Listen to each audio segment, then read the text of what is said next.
Queridos, graça e paz, espero que vocês estejam bem. Hoje eu tô aqui, com meu microfone improvisado, mas acho que vai dar para vocês me ouvirem com mais qualidade aí.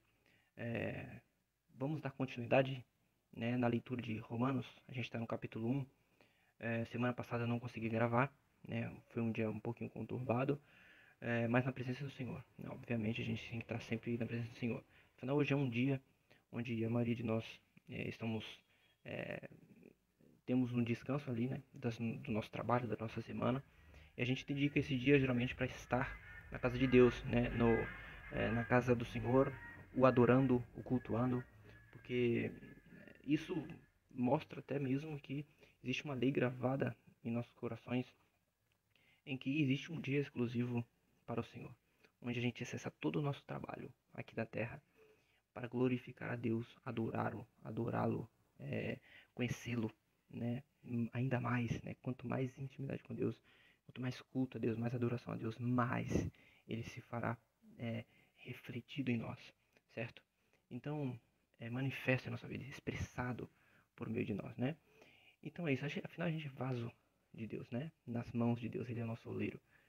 Enfim, meus queridos, então a gente vai dar continuidade aqui. Então no capítulo 1, versículo 1 ao 7, Paulo aqui ele vai começar a carta, né, com prefácios e saudações.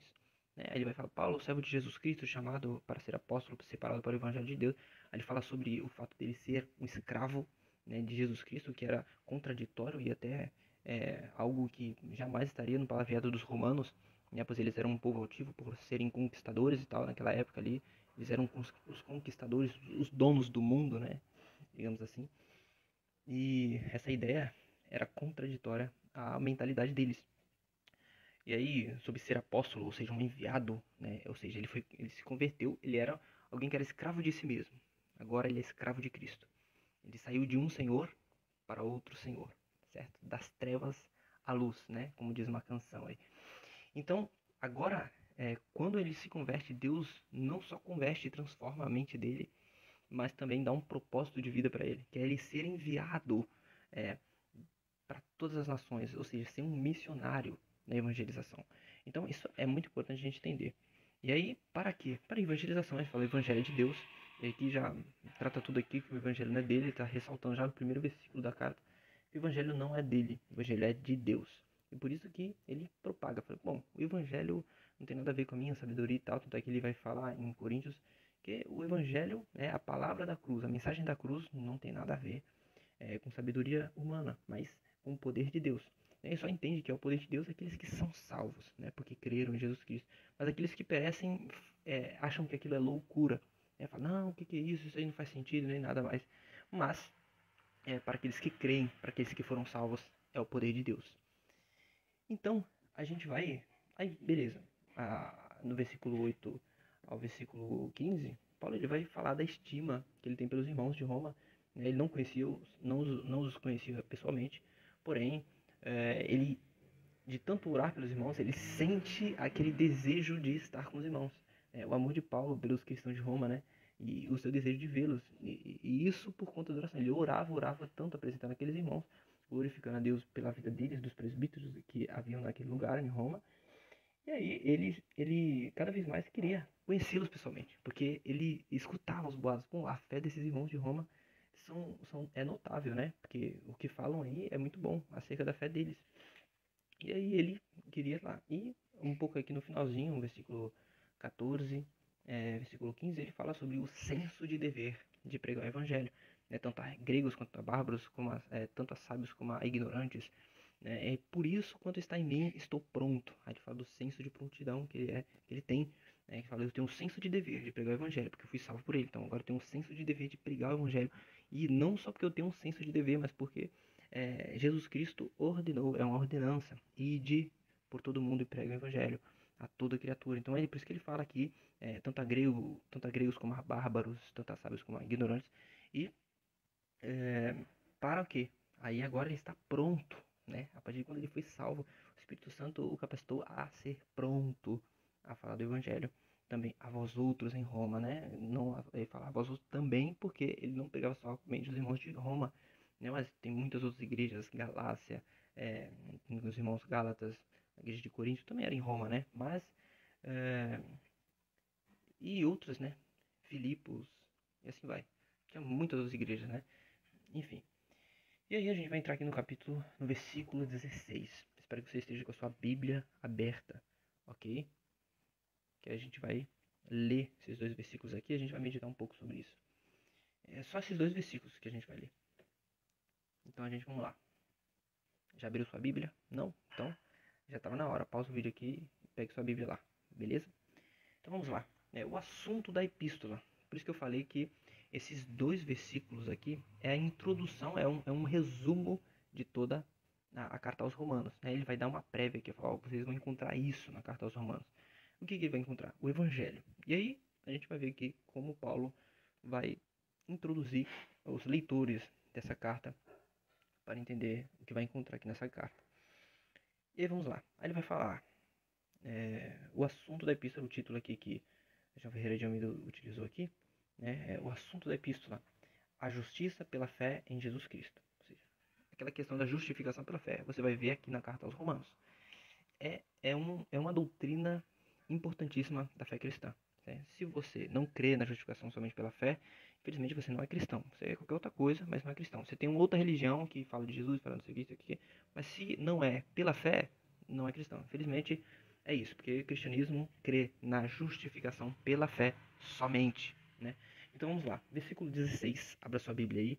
Versículo 16 diz o seguinte: pois não me envergonho do evangelho, porque é o poder de Deus para a salvação de todo aquele que crê. Primeiro do judeu e também do grego. Lembra que ele falou lá atrás que é tanto a gregos como a bárbaros, tanto a sábios como a ignorantes. Lembra? Então, ele porque é o poder, o evangelho é o poder de Deus para a salvação de todo aquele que crê. Ou seja, todo aquele que crê será salvo. Porém, primeiro do judeu e também do grego. Aí, essa questão de ordem, né? De quem será salvo primeiro e depois fulano de tal. Aí ele vai entrar nesse assunto nos capítulos mais pra frente. Mas, obviamente, depois de colocar todo mundo no mesmo pacote ali, debaixo do pecado, né? Inclusive.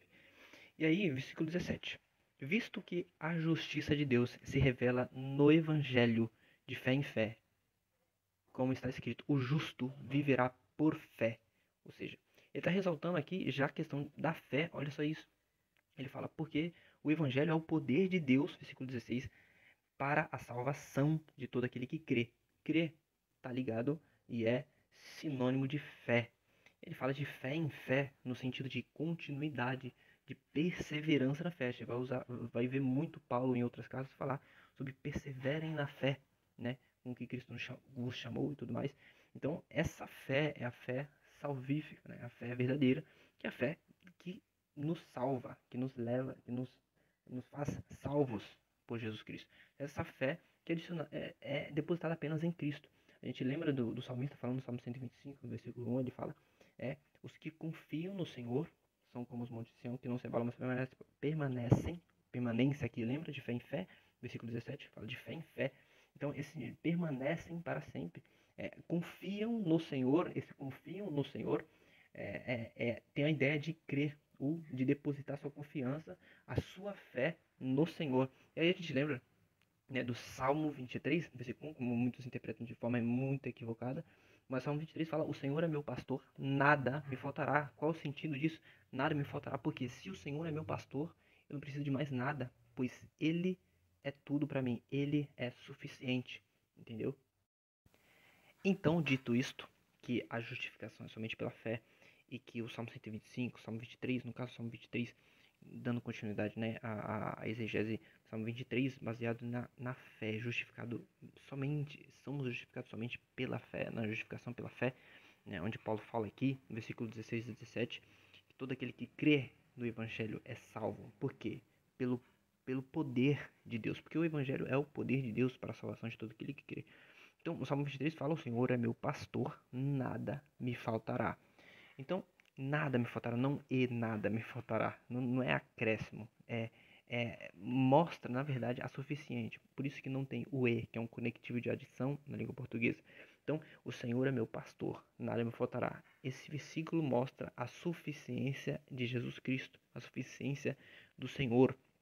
né, para a nossa salvação. Se a gente tem o Senhor como nosso pastor, a gente não precisa de mais nada. A gente precisa de novas revelações, a gente não precisa de se basear em outras coisas místicas e tudo mais. Não, a gente tem o Senhor como nosso pastor. Então a gente segue a voz do pastor. A voz do pastor a gente entende na onde? Aqui, ó, nas Escrituras. Porque a Escritura fala e revela o Evangelho de Deus, revela o poder de Deus, revela quem Cristo é, qual o poder de Cristo, o senhorio de Cristo, como ele é capaz e suficiente para a nossa salvação. E como que uma pessoa, né, que está em seus delitos e pecados, mortos em seus delitos e pecados, pode vir a crer em Jesus Cristo para a salvação. Então ela deve escutar o Evangelho. O Evangelho é o poder de Deus. E o Evangelho está aqui, revelado aqui, entendeu? Deus inspirou homens, os profetas, todos que apontavam para Cristo. Depois os apóstolos vieram para explicar quem Cristo era, explicar as profecias que se cumpriram em Cristo, para que nós entendêssemos de maneira clara e objetiva que Cristo é suficiente para a nossa salvação. Basta você crer em Jesus Cristo. E essa fé não é nossa, é um dom de Deus, conforme Efésios 2, versículo 8 e 9. Portanto, sois salvos mediante a fé. E isso não vem de vós, é dom de Deus, para que ninguém se glorie, não de obras para que ninguém se glorie. Então, é basicamente, se eu fosse pelas nossas obras, jamais a gente seria salvo. Porque todas as nossas obras, como está em Isaías 64, são como trapos de imundícia. Deus é santo, de puro de olhos. Ele não pode contemplar a impureza, não pode contemplar o pecado. Então, como que a gente, com nossas na nossa concepção são boas obras, obras mais dignas, mais justas e não sei o que e tal. Mas Deus olha para nós e fala: isso daí para mim não é nada, né? O grau de santidade que eu exijo, o sacrifício que eu exijo de maneira perfeita para o pagamento desses todos esses pecados aí tem que ser perfeito. E vocês jamais serão perfeitos, porque vocês nasceram de Adão. Vocês nasceram de Adão, vocês são descendentes de Adão. A partir de Adão o pecado entrou no mundo e com o pecado a morte. Todos nasceram mortos em seus pecados e delitos, conforme Efésios 2. Todos estão mortos em seus pecados e delitos. Então, é somente pela graça, somente pela fé, somente Cristo, né, pode nos dar salvação. E isso através do Evangelho. O Evangelho é o poder de Deus. Porque o Evangelho aponta para aquele que nos pode salvar, para o nosso Senhor e Salvador. Então, é isso. Basicamente, o que a gente vai encontrar na carta aos Romanos é sobre a justificação pela fé. Paulo vai brigar ali um pouco com os irmãos de Roma sobre a questão de lei, né? A lei de Moisés, né? A lei da fé e tudo mais. A gente vai encontrar mais pra frente, é coisa maravilhosa. Mas primeiramente, a gente vai começar no próximo vídeo falando sobre a total depravação do mundo, em como o homem se afundou. Ele já nasceu em pecado, mas ele, conforme sem conhecimento do evangelho, ele foi criando, inventando mais variedades de pecados, mais variedade de pecados. Ou seja, Adão foi um pecado que entrou por meio de Adão, mas nós começamos a criar uma variedade de maneiras mais elaboradas e sofisticadas de pecar, né? Então, por aqui, né, no capítulo do versículo 18 até o versículo 32, meu Deus, você vai ver o fundo do poço que o homem é, né? Então a gente vai, nos próximos vídeos, a gente vai dar uma lida sobre isso aí e dar uma comentada. Tá bom? Espero que vocês tenham gostado. Mas é isso, o evangelho é o poder de Deus. A gente não pode esquecer jamais disso. E não somente para as pessoas, os gentios, ou seja, aqueles que não conhecem a fé, aqueles que não conhecem o evangelho, mas também é poder de Deus para nossa, para nossa justiça, nossas boas obras em Cristo Jesus, né, através da fé em Cristo Jesus, porque essa fé, através da santificação, vai sendo cada vez mais firmada na rocha que é Jesus Cristo, e assim a gente vai produzindo mais frutos dignos, assim, ó, entendeu? Então, Jesus Cristo vai trabalhando em nós, o Espírito Santo vai agindo por meio de nós e nos santificando até a vinda do Senhor. Certo? Então é isso, Deus abençoe. Espero que vocês tenham gostado do vídeo. Não sei se ficou muito baixo o áudio, mas eu espero que vocês tenham entendido aqui. Vou dar uma lida aqui só para finalizar, né? versículo 16 e 17, né? A partir depois de a gente ter conversado um pouco sobre isso tudo. A ira de Deus. Não, cadê? Versículo 18, olha, já ia falar sobre a ira de Deus, um dos atributos aí de Deus. Mas enfim, versículo 16. Pois não me envergonho do evangelho, porque é o poder de Deus para a salvação de todo aquele que crê, primeiro do judeu e também do grego, visto que a justiça de Deus se revela no evangelho. Olha isso que maravilhoso. A justiça de Deus se revela no evangelho, de fé em fé. Como está escrito? Estava escrito lá onde? Em Abacuque 2, versículo 4. O justo viverá pela fé, ou por fé, na fé, da fé. Enfim. Então é isso, meus queridos. Todo aquele que crê em Jesus Cristo, agora ele continua vivendo. É de fé em fé. Você creu, foi salvo, mediante a fé. E agora a sua vida vai se dar, a sua santificação vai se dar também pela fé. É nessa fé que nós devemos estar firmados sempre, para que a gente venha crescer progressivamente em santificação até o dia que o Senhor vir nos recolher para si. Ok? Então é isso. Deus abençoe. Fiquem com Deus. Não esqueçam de curtir o vídeo, né?